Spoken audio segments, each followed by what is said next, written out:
Sex ये शब्द सुनते ही इंडियन आदमी घबरा जाता है, सकुचा जाता है, इधर उधर देखता है, झिझकता है। और इसी झिझक में हमने चाइना को पार करके वर्ल्ड के नंबर 1 जनसंख्या वाले देश हो गए। स्वागत है आपका इंडिया में। आज की डेट में भैया हमारे पास सबसे ज्यादा वर्किंग पॉपुलेशन है, सबसे ज्यादा युवा लोग हमारे यहाँ पे है।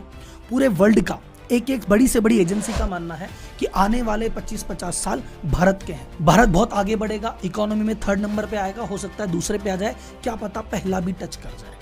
इन सभी बातों पे मेरे को कोई शक नहीं है, बल्कि मेरे लिए गर्व की बात है। लेकिन हाँ, एक चिंता का भी विषय है, वो इस वीडियो में डिस्कस करेंगे। इतने लोगों को रोजगार कैसे देंगे, हमारे इंफ्रास्ट्रक्चर का क्या होगा, हेल्थ का क्या होगा, स्कूल का क्या होगा, एजुकेशन का क्या होगा, इतनी ज्यादा पॉपुलेशन को संभालेंगे कैसे, हमारा अर्बनाइजेशन कैसे होगा। चाइना ने अपनी पॉपुलेशन के दम पे कैसे विश्व को जीता था, और क्या भारत के पास भी वो मौका है? और अगर भारत के पास वो मौका है तो भारत को आगे बढ़ने के लिए कौन सी 4 चीजों पे ध्यान देना पड़ेगा, तभी वो चाइना के जैसे जग को जीत पाएगा। तो इस वीडियो में बात करेंगे चाइना की, इंडिया की ग्रोथ की, उसमें आने वाले चैलेंज की, और उसको कैसे सॉल्व कर सकते हैं, उन सभी बातों पे। तो बहुत गहरा और डीप वीडियो होने वाला है, और मुझे आपका इन्वॉल्वमेंट चाहिए, आपका सजेशन चाहिए, ताकि आपस में डिस्कस कर सके और इन चेंजेस को ला सके। तो कौन से सेक्टर जबरदस्त परफॉर्म करने वाले हैं, किस तरह के व्यापार को फायदा होगा, आम आदमी की जिंदगी में क्या सुखद बदलाव आएगा और क्या चैलेंज आएगा, कैसे आपको कॉन्ट्रीब्यूट करना है। और ये वीडियो ऐसा नहीं कि व्यापारी या स्टूडेंट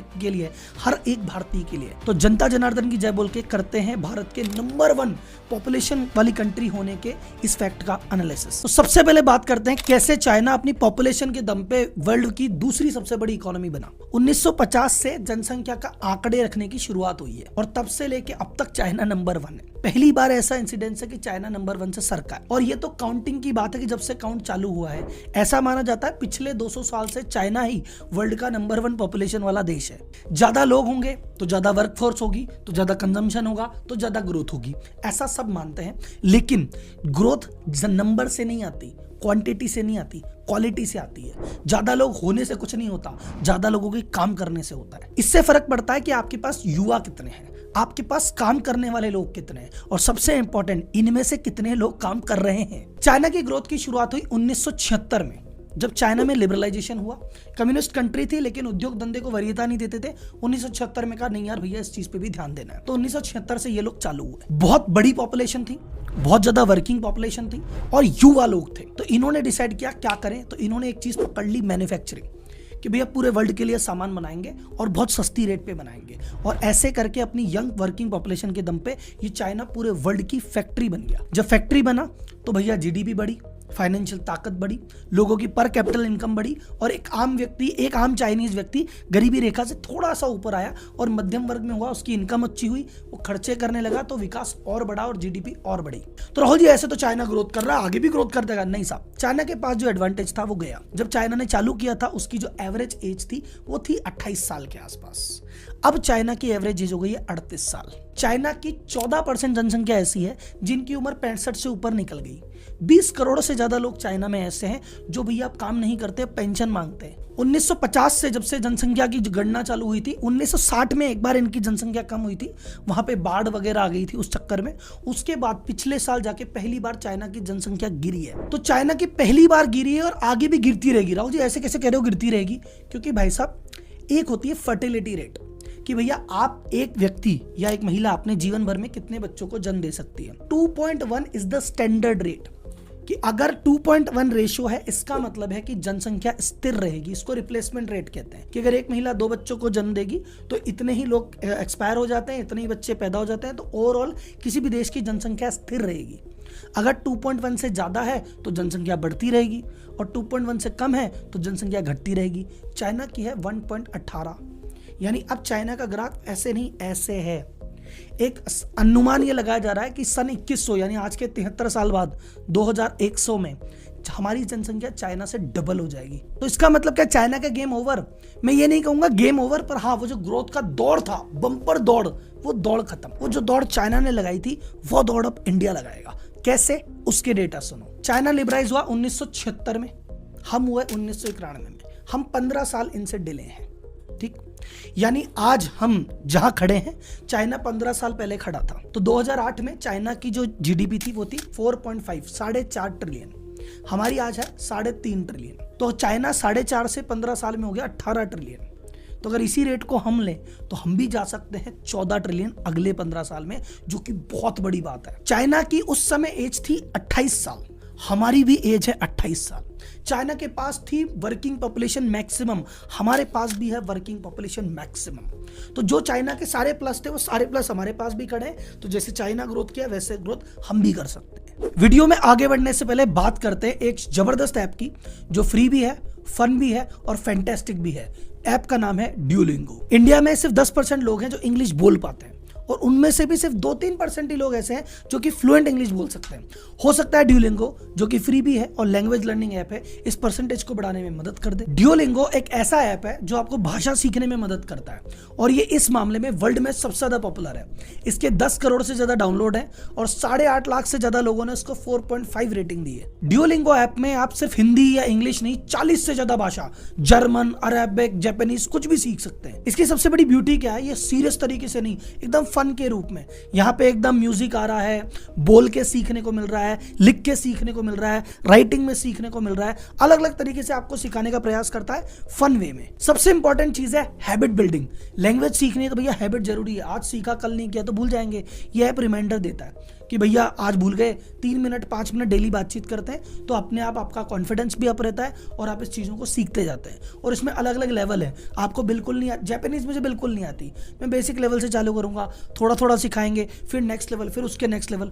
अच्छा मुझे कहना है कि यार मेरे को तो जॉब के हिसाब से सीखनी है तो वो चीज़ सिखाएगा, पढ़ाई के हिसाब से सीखनी है तो वैसा सिखाएगा, जैसा तुम्हारा पर्पज है वैसे ही तुमको सिखा देता है। तो भैया इस ऐप को डाउनलोड करना मत भूलना। इसका जो लिंक है वो डिस्क्रिप्शन में है। एकदम फ्री है, फन है, फैंटास्टिक है, करो डाउनलोड। अब करते हैं टॉपिक की बात। और जिस रेट से अभी चल रहे हैं 2030 तक तीसरा तो पक्का है। मतलब जर्मनी जापान को तो पछाड़ के तीसरे नंबर पे तो आ ही जाएंगे 2030 तक, इसमें तो कोई डाउट ही नहीं है। तो राहुल जी जब सब चंगा सी तो फिर दिक्कत क्या है, दिक्कत क्या है वो डिस्कस करते हैं। पहली दिक्कत है अनएम्प्लॉयमेंट, बेरोजगारी। भैया एक एस्टिमेट कहता है कि 2040 तक भारत में 27 करोड़ नए रोजगार उत्पन्न होने चाहिए। नीति आयोग कहता है हर महीने 10 लाख से ज्यादा युवा जॉब मार्केट में आता है जॉब मांगने, पर हम हर महीने 2 लाख से ज्यादा जॉब क्रिएट कर ही नहीं पा रहे।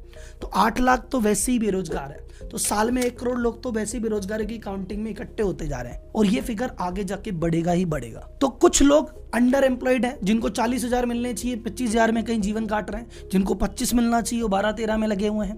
कई लोग खेत में बैठे हैं, गाँव में बैठे हैं, उनको लग रहा है कि ठीक है सीजन में काम कर लेंगे, 8 महीने ताश पत्ता ही खेल लेते हैं। कई लोग तैयारी कर रहे हैं यूपीएससी की, वो इस भ्रम में है कि कुछ कर रहे हैं बट वो कर ही नहीं रहे। जहां तक बात है एजुकेशन की, डिग्रियों की तो वर्थ ही नहीं है। जो स्किल आप लेके आ रहे हो, जो स्किल आपने सीखा, उस स्किल की कॉर्पोरेट को जरूरत नहीं है और कॉर्पोरेट को जो चाहिए वो तो आप लेके ही नहीं जा रहे हो। आधे से ज्यादा ग्रेजुएट अनएम्प्लॉयबल है। इंडिया में एक तरह का लर्निंग क्राइसिस है कि भाई साहब सीखने की सबको जरूरत है पर सीखना कोई चाह नहीं रहा है। एक और बेरोजगारी के आंकड़े की बात की जाए, वुमेन, चाइना में वुमेन का इकोनॉमी में 40% कंट्रीब्यूशन है। मतलब जितने आदमी करते हैं महिलाएं भी बराबर का काम करती है। इंडिया में जनसंख्या में तो महिलाएं 48% है बट कंट्रीब्यूशन के टाइम पे सिर्फ 17% कंट्रीब्यूट करती है। तो बेरोजगारी 2 लेवल पे, मेल में तो है ही है, वहां पे चाइना में तो मेल भी काम कर रहा है, फीमेल भी काम कर रहा है। यहाँ पे भैया फीमेल तो छोड़ ही दो, मेल की नौकरी की जरूरत नहीं हो रही। इंडिया में ओवरऑल जो लेबर पार्टिसिपेशन रेट है वो है 39.8 यानी लगभग 40%। तो जितने लोग काम कर सकते हैं या जितनों को काम करना चाहिए उसमें से सिर्फ 40% कर रहे हैं। 60% या तो यूपीएससी की तैयारी कर रहे हैं या बैंक पीओ के फॉर्म भर रहे हैं या टिकटॉक खेल रहे हैं, जाने क्या कर रहे हैं। अब आपके मन में टेंशन होगी कि राहुल जी प्रॉब्लम तो इतनी बड़ी बता दी। हाँ बात तो सही है भाई साहब, यार भाई साहब रोजगार तो आ ही नहीं रहा, ये क्या करें, ये तो बड़ी बात बता दी, इसका सॉल्यूशन बताओ। सॉल्यूशन भी बताएंगे, सॉल्यूशन भी चाइना से ही लेके बताएंगे क्योंकि चाइना ने ग्रोथ की और अपन चाइना को मॉडल कर रहे हैं। तो चाइना ने कैसे किया भाई साहब, देखो 3 सेक्टर होते हैं जिसमें आदमी काम करता है, पैसे कमाता है। कौन से 3 सेक्टर हुए?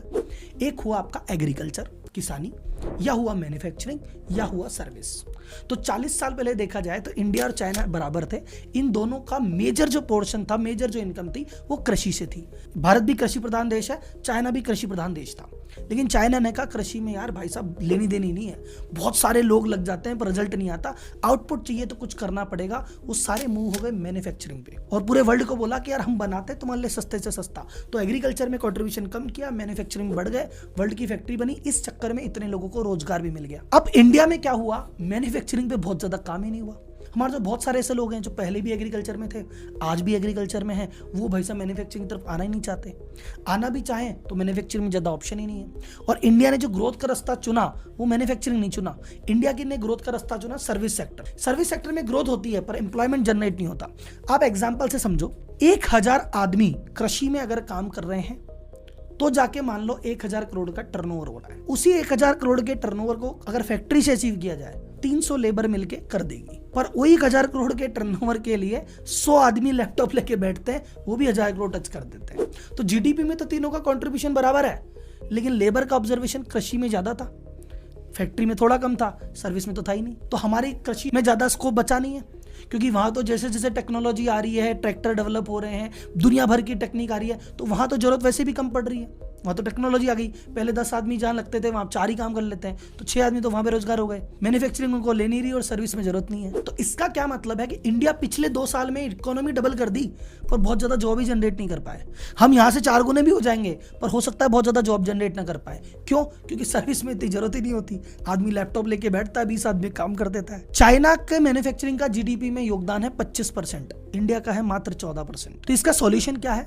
इसका सॉल्यूशन देखो, सरकार ने सोचा तो है, मेक इन इंडिया प्लान कर रहा है, मैन्युफैक्चरिंग का प्लान कर रहे हैं। अभी मैंने आपने मेरी एप्पल वाली वीडियो देखी होगी कि एप्पल को दुनिया भर के रिलैक्सेशन दी है, एप्पल को इंडिया इनवाइट किया, या मैन्युफैक्चरिंग चालू की, हम 1% से 7% पे पहुंचे, आगे हो सकता है 25-30% तक भी जाएं। तो ऐसे सरकार प्रयास तो कर रही है, लेकिन भाई साहब हमको क्या करना पड़ेगा? मैन्युफैक्चरिंग में जाना पड़ेगा, और plus manufacture not for India.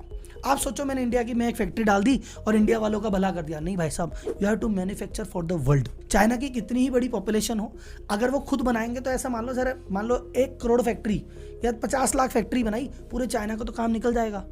पर 5 करोड़ फैक्ट्री हुई तब जाके पूरे वर्ल्ड की सप्लाई हुई। तो अगर इतने सारे लोगों को रोजगार देना है तो सिर्फ इंडिया के लिए बना के काम नहीं चलेगा, you have to manufacture for the world. Third, एक जो बड़ी प्रॉब्लम है, जो चाइना ने कर लिया था, साउथ कोरिया ने कर लिया था, हम नहीं कर पा रहे हैं, बात है अर्बनाइजेशन। इतनी बड़ी पॉपुलेशन के होने से कुछ नहीं होगा, इनके काम करने से होगा। काम कहाँ है? काम आज की डेट में आसपास शहरों में बिखरा हुआ है। इंडिया की इकोनॉमी अर्बन इकोनॉमी है, शहर में काम है, गांव में ज्यादा काम है ही नहीं। लेकिन हमारे लोग ज्यादा गांव में रहते हैं, तो जो वर्कर है वो तो गांव बैठे हैं और काम वो शहर में है। गांव वाले कह रहे हैं मेरे को शहर में आना ही नहीं। क्यों? मनरेगा 100 दिन का रोजगार दे देता है, सरकार फ्री बिजली पानी दे देती है, 1-2 रुपए में गेहूं दे देती है, इलेक्शन आ जाता है तो वहां मेरा जुगाड़ वैसे हो जाता है, अपने क्या टेंशन है। तो चाइना में जब ग्रोथ हुई थी तो मास अर्बनाइजेशन हुआ था, पूरे भाई साहब गांव के गांव उठ के शहर आ गए थे और शहर बहुत तेजी से डेवलप हुए थे। आज की डेट में भी चाइना में 2035 तक कहते हैं कि चाइना की 50% ज्यादा पॉपुलेशन शहरों में ही रह रही होगी। और आज भी चाइना में रियल स्टेट का जीडीपी में 25% योगदान है।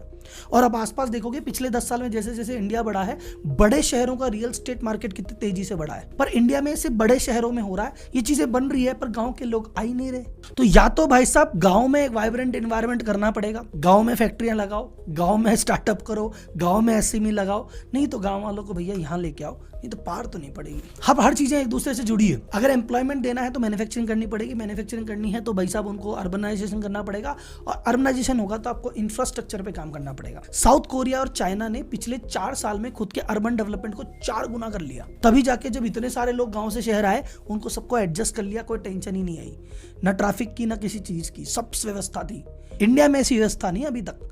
इंडिया में बहुत बड़ी ब्रिलियंट काम हुआ है, उस काम जो हुआ है उसको भी सैल्यूट। हमारा एयर ट्रैफिक बढ़ गया, बहुत बढ़िया। हमारा जो रोड नेटवर्क था वो काफी बढ़ गया, बहुत बढ़िया। हमारे अगर यूपीआई की बात करें तो यूपीआई छा रहा है साहब। हमने आधार बहुत बढ़िया काम किया, हमारा जीएसटी वाला काम बहुत बढ़िया है, लॉजिस्टिक पे बढ़िया, हम हर काम अच्छा कर रहे हैं। लेकिन अभी इनफ नहीं है। ये जितनी भी चारों चीजें बताई, ये अगले कुछ सालों नहीं, अगले कुछ सालों तक, कुछ दशकों तक, मतलब अगले 25 साल तक तुम इंफ्रा पे काम करते रहो, अगले 25 साल तक मैन्युफैक्चरिंग पे काम करते रहो, अगले 25 साल तक एम्प्लॉयमेंट देने पे काम करते रहो, तब जाके तुम वो पहुंचोगे जो तुम बनना चाहते हो, जिसकी आशंका दुनिया कर रही है। क्योंकि अगर ये जो दौर, जैसा ना चाइना का दौर था, आज निकल गया ना, आज जवान लोग गए, अब तो बूढ़े लोग ही बचे, अब तो पेंशन ज्यादा मांग रहे हैं। तो ये 25-30 साल बाद हमारे साथ भी होगा। आज तुम्हारे पास डेमोग्राफिक डिविडेंड है, आज तुम्हारे पास है 25 साल बाद कुछ नहीं है। 25 साल तुम भी बोलोगे कि नहीं भाई साहब वो वर्किंग एज पॉपुलेशन थोड़ी कम हो गई, मीडियन एज थोड़ी बढ़ गई, काम न करने वाले ज़्यादा हो गए, फिर भाई साहब दिक्कत आएगी। तो इन 25 सालों में इन चारों चीज़ों पे काम कर लोगे ना तो वर्ल्ड पावर बनोगे। और मैं चाहता हूँ कि बनना चाहिए। सरकार को इस दिशा में काम करना चाहिए, व्यापारी को इस दिशा में काम करना चाहिए। मैं व्यापारी की बात क्यों कर रहा हूँ? क्योंकि वैसे व्यापारी इंफ्रास्ट्रक्चर में भी मदद करता है, व्यापारी जॉब क्रिएशन में मदद करता है। आज की डेट में 1 लाख युवा कह रहे हैं मुझे नौकरी दो, अगर वो खुद का व्यवसाय चालू कर दें तो 10 लाख नौकरी की प्रॉब्लम तो वो सॉल्व कर देंगे। मेरे कहने का मतलब है भैया, मौका है लेकिन चौका मार लो अभी, क्योंकि मौका जितना छोटा शब्द होता है उतनी छोटी देर के लिए आता है, निकल भी जाएगा हाथ में। और अभी एक मौका आपके पास है चैनल को सब्सक्राइब करने का, अभी भी